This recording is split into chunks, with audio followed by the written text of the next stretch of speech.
Hello दोस्तों, मैं doctor अजमिल। आज आप लोग बताऊंगा लंबर पंचर कैसे करते हैं, वो लंबर पंचर क्यों करते हैं, लंबर पंचर कब किया जाता है, वो लंबर पंचर क्या होता है। मैं आपको ये सब बातों के बारे में बताऊंगा और प्रोसीजर कैसे करते हैं इसके बारे में बताऊंगा। लंबर पंचर के कुछ इंडिकेशन, कुछ कॉन्ट्रा इंडिकेशन, कुछ कॉम्प्लिकेशन है। इंडिकेशन मतलब कब हमको लंबर पंचर करना है। लंबर पंचर का इंडिकेशन, ये पहला इंडिकेशन ये है कि कोई भी न्यूरोलॉजिकल बीमारी हो पेशेंट को, जैसे कि मेनिंजाइटिस हो, इंसेफ्लाइटिस हो, मल्टीपल स्क्लेरोसिस हो, या पेशेंट को कहीं हमें मेडिसिन देना हो, जैसे कि ल्यूकेमिया वगैरह हो, उसमें हमें मेडिसिन देना होती है, उसके लिए लंबर पंचर का यूज़ किया जाता है। अगर कोई पेशेंट की सर्जरी होना है तो उसको स्पाइनल एनेस्थीसिया जो देते हैं उसके लिए हम लंबर पंचर करते हैं। उसके बाद पेशेंट का कोई सैंपल कलेक्ट करना हो, अगर पेशेंट को मेनिंजाइटिस हो तो उसका हमें CSF सैंपल कलेक्शन करना, उसमें हम लंबर पंचर करते हैं। ये कुछ लंबर पंचर के इंडिकेशन है। वह कुछ पेन किलर, पेन मेडिसिन दी जाती है, वो भी लंबर पंचर से दी जाती है, उसके लिए हम लंबर पंचर करते हैं। और इस लंबर पंचर के इंडिकेशन के साथ साथ कुछ इसके कॉन्ट्रा इंडिकेशन है। कब हमको लंबर पंचर नहीं करना, उसे कॉन्ट्रा इंडिकेशन बोलते हैं। कॉन्ट्रा इंडिकेशन इसके ये है कि कोई पेशेंट को अगर जहाँ से हम लंबर पंचर कर रहे हैं जिस साइड पर हमारा इसको स्किन इन्फेक्शन हो, पेशेंट को गैंग्रीन हो, पेशेंट को एब्सेस हो, या पेशेंट को इपिड्यूरल एब्सेस हो, इन कंडीशन में आपको लंबर पंचर नहीं करना है। या पेशेंट को बहुत टाइम से लो बैक पेन हो, व कोई उसकी डिस्क बल्ज हो, या डिस्क की कोई कुछ प्रॉब्लम हो, वर्टिब्रल प्रॉब्लम हो, इन कंडीशन में आपको लंबर पंचर नहीं करना है। साथ साथ लंबर पंचर के कुछ कॉम्प्लिकेशन भी है, जैसे कि लंबर पंचर करने के बाद पेशेंट को पोस्ट लंबर पंचर हेडेक हो सकता है, पेशेंट को बैक हो सकता है, पेशेंट को ब्लीडिंग हो सकती है, पेशेंट को जहाँ साइड से हमने लंबर पंचर किया वहाँ से CSF लीकिंग हो सकती है। ये कुछ इसके कॉम्प्लिकेशन है। तो मैंने अभी आपको लंबर पंचर का इंट्रोडक्शन दे दिया है, लंबर पंचर के इंडिकेशन, कॉन्ट्रा इंडिकेशन, कॉम्प्लिकेशन। अभी मैं आपको बताऊंगा लंबर पंचर करने के लिए हमें क्या क्या सामान की जरूरत लगती है, क्या क्या आर्टिकल्स इसमें लगते हैं। तो सबसे पहले तो मैं आपको बताता हूँ, लंबर पंचर करने के लिए हमें लंबर पंचर नीडल की जरूरत पड़ती है, जो कि हम यहाँ पे जो पेशेंट का लंबर पंचर करेंगे उसमें 18 गॉज की नीडल यूज़ करेंगे, लंबर पंचर नीडल। उसके बाद एक 3 ml का डिस्पो है, जिससे कि हम लोकल एनेस्थीसिया देंगे, लॉक्स 2%, जिससे पेशेंट को पेन ना हो। उसके बाद बीटाडिन सॉल्यूशन है हमारे पास, जिससे हम पेंटिंग करेंगे, स्टरलाइजेशन का ध्यान रखेंगे। वह साथ में हम सैनिटाइजर भी है, जिससे जिस एरिया में हम लंबर पंचर करेंगे वहाँ की उसकी सफाई करेंगे, क्लीनिंग करेंगे। साथ में एक बाउल है जिसमें बीटाडिन लेंगे, वह कुछ गोस्ट पीसेस है, साथ में एक होल सीट है जिससे कवर करेंगे पेशेंट को। वह सर्जिकल ग्लव 7.5 नंबर। अभी हम पेशेंट को प्रोसीजर करने जाएंगे। प्रोसीजर करने के पहले हम अच्छे से हैंड वॉश करेंगे, वह ग्लव्स पहनेंगे। लंबर पंचर करने के पहले हम पेशेंट को पोजीशन देते हैं। इसमें 2 तरह की पोजीशन होती है, एक लाइंग पोजीशन होती है, एक सिटिंग पोजीशन होती है। लाइंग पोजीशन जो होती है उसको हम लेटरल डेक्यूपेटेड पोजीशन बोलते हैं। वह उसका अनादर नाम जो जिससे उसको जाना जाता है उसको बोलते हैं फिटल पोजीशन। जैसे बच्चा माँ के गर्भ में रहता है, फिटस किस तरह रहता है, दोनों हाथ उसके चेस्ट पे रहते हैं, और जो नी होते हैं वो एब्डोमेन साइड होते हैं, उसको फीटल पोजीशन बोलते हैं, उसको सी सेक्शन पोजीशन बोलते हैं। वह लाइंग पोजीशन को लेटरल डेक्यूपेटेड पोजीशन भी बोलते हैं। और एक सिटिंग पोजीशन होती है। सिटिंग पोजीशन में पेशेंट को हम सीट पे पेशेंट को बैठा देते हैं, बेड साइड या फिर मोटी टेबल पे, और उसके सामने एक टेबल रख देते हैं, और टेबल पे पेशेंट का हाथ रख देते हैं। ये पोजीशन बेसिकली इसलिए दी जाती है जब हम लंबर पंचर करें तो जो वर्टिब्रास होते हैं उसके बीच में गैप आ जाए, ताकि हम जब लंबर पंचर करें तो हमारा जो LP नीडल है वो सबरेक्नोइड स्पेस में आसानी से चले जाए। इसको लंबर पंचर के लिए पोजीशन बोलते हैं। 2 तरह की पोजीशन होती है, लाइंग पोजीशन और सिटिंग पोजीशन। अभी हम पेशेंट की क्लीनिंग करेंगे। क्लीनिंग सबसे पहले हम सैनिटाइजर से करेंगे।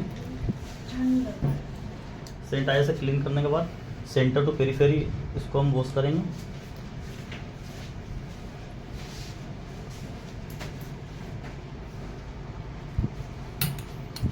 सैनिटाइजर से क्लीन करने के बाद एक बार हम बीटाडिन से इसको क्लीन करेंगे, जिस तरह भी सैनिटाइजर से किया था। सेंटर टू पेरिफेरी, आपको ध्यान रखना पेरिफेरी टू सेंटर नहीं करना है। पेरिफेरी टू सेंटर करोगे तो पेरिफेरी के जो बैक्टीरिया वो सेंटर में चले जाएंगे। उसके बाद हमें 1 से 2 मिनट वेट करना है, ताकि ये जो वेट है ये सूख जाए। अभी एक बार हमने सैनिटाइजर से पेंटिंग कर दिया था, उस पर बीटाडिन से किया। उसके बाद फिर एक बार वो सैनिटाइजर से हम पेंटिंग करेंगे। देख लीजिए, इस तरह से आपको सैनिटाइजर लेना है, वह जहाँ से आप प्रोसीजर करेंगे वहाँ पे फिर लास्ट टाइम एक बार वो सेंटर टू पेरिफेरी इसको क्लीन करना है। ये हमने सेंटर टू पेरिफेरी क्लीन कर दिया पेशेंट को अच्छे से 3 बार। उसके बाद आपको देखना है जो इलियक क्रेस्ट होता है, इलियक क्रेस्ट के सामने आपको एक लाइन खींचनी है ऐसे, यहाँ पे आपको फील हो जाएगा L3 L4 वर्टिब्रा। हम जो LP करते हैं L3 L4 L4 L5 vertebra से करते हैं। अभी जिस साइड से आप LP करेंगे उस साइड में आपको लिग्नोकेन 2% लोग 2% इंजेक्शन देना है ताकि पेशेंट को पेन ना हो। बस 2 मिनट।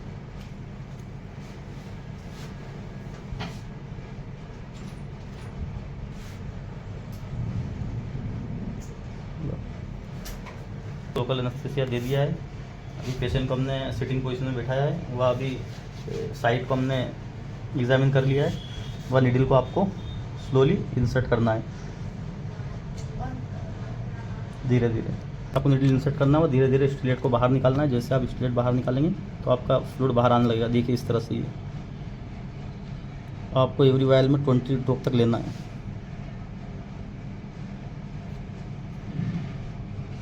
वह एलपी करने के कुछ कॉम्प्लिकेशन होते हैं जो कि मैं अभी आपको और बता देता हूँ। अगर आपने सीएसएफ ज़्यादा निकाल दिया तो पेशेंट को हर्निएशन हो सकता है, ब्रेन हर्निएशन।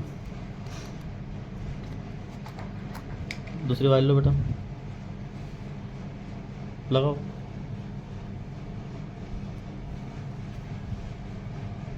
बस सीएसएफ को जो हम करते हैं, ब्रेन का जो प्रेशर होता है उसको मेजरमेंट के लिए भी सीएसएफ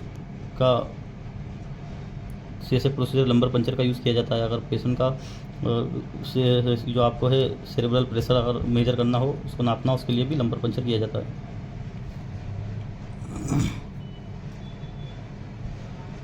ये देख लीजिए, बिल्कुल क्लियर वाटरी ट्रांसपेरेंट फ्लूइड होता है ये, जिसको हम सीएसएफ बोलते हैं। ये सबएरेक्नोइड स्पेस से आता है। ये हमारा एलपी कंप्लीट हो गया। अभी आपको फ्लूइड निकालने के बाद स्टिलेट को वापस इंसर्ट कर देना है। वह एक गोच पीस लेना है, नीडल को बाहर निकालना है, एलपी नीडल को, वह गोच पीस को लगा देना है। उसके बाद हम इस पर टाइट बैंडेज करेंगे।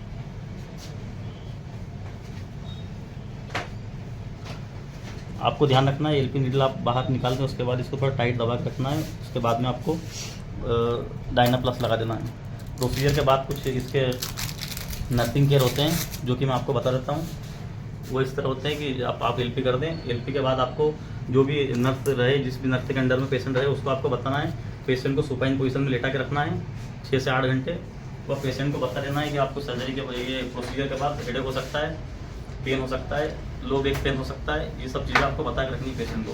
पेशेंट को नमनेस आ सकती है, अगर ऐसा कुछ लगे तो उसको आगे आपको उसको ट्रीट करना है, उसको सिम्टम बाई मेडिसिन देना है। वैसे होता नहीं, किसी पेशेंट में ही होता है। तो ये हमारा लंबर पंचर प्रोसीजर पूरा हुआ। अभी आप कमेंट सेक्शन में कमेंट करके जरूर बताएं आपको वीडियो कैसा लगा, और चैनल को लाइक शेयर सब्सक्राइब जरूर करें।